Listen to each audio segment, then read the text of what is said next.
I want to spend my life winning at the things that actually matter the most. And, I'd spent a decade at Nike learning about how to win. That's what you do there. Phil Knight has this famous quote that doesn't care about anything else, but losing is death. So like when you work at Nike, like you're either successful and you figure out how to win at what you do, or you're not there very long. And so I'd spent all this time learning about winning, and I wanted to say, how do I take that and apply that and help other people take my perspective about like time running out and use it to apply so that they can win in the places that matter most to them. Hey, welcome to Wealth Beyond Riches. My name is Tim. Today we're talking with John Olinger. John is a great friend of mine. He's a storyteller. He's a marketer, currently working with the footwear and apparel brand Unitas, which we'll have in the show notes. He spent 10 years at Nike working on some pretty amazing stuff, but ended up leaving partially because of the tragic death of his father. But he's come out with a book called Worthy Wins because he has this perspective on life that our days are numbered. And in light of that, in light of our careers and in light of our finances, how do we align our time, our energy, and attention on the things that matter the most?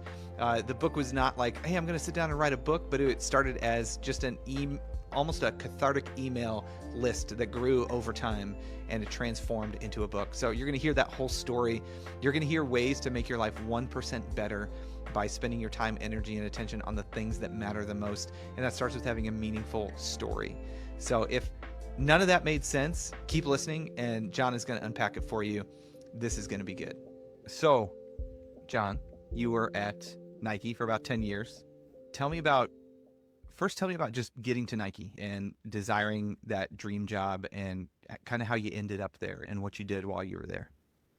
Great question. So I ended up at Nike, as many people in Oregon often do, because they'd been dreaming about it since they were a kid.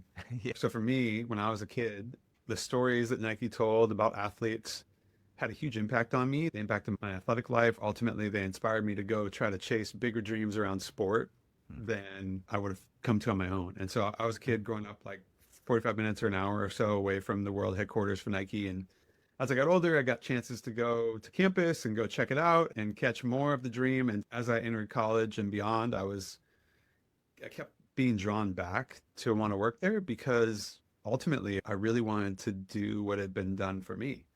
I wanted to be able to go out and tell stories to people that would inspire them to chase bigger dreams than they could do on their own.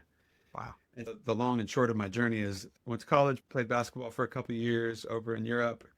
And then when I came back from that, I started knocking on doors at Nike again, trying to get in, seeing if I could find a way. Eventually, after about a year and a half of door knocking, a role came open.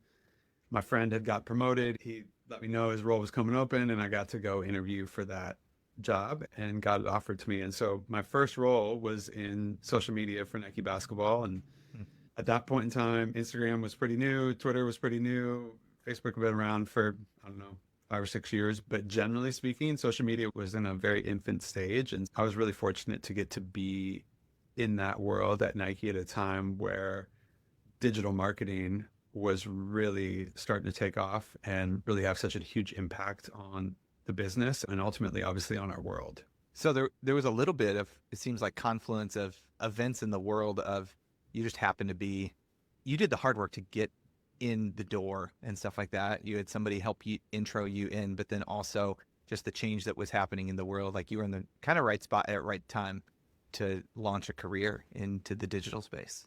Yeah. And I was really fortunate. At that point in time, you didn't have to have digital marketing work or expertise or a resume with it. Yeah. Because it was so new. But the reason I got my job was because I was a good writer and because I knew basketball well. And sort of my life experience had positioned me in a way to be able to take on that role. But you're totally correct in that, I was in the right place and right time. But it took a lot of perseverance. And I probably did 100 informational interviews with people at Nike just trying to find a way in. Yeah. Wow. 100 interviews. Man, that's like a lost art today, I feel like. Did you not give up during doing 100 different interviews? What kept you going? I think my basketball background just sort of conditioned me to know that you're just going to have to keep putting in the reps. And ultimately, I think when you really want something, you're willing to suffer a bit for it, or at least Mm. that's the way it should be. Most Yeah. good things take a bit of suffering.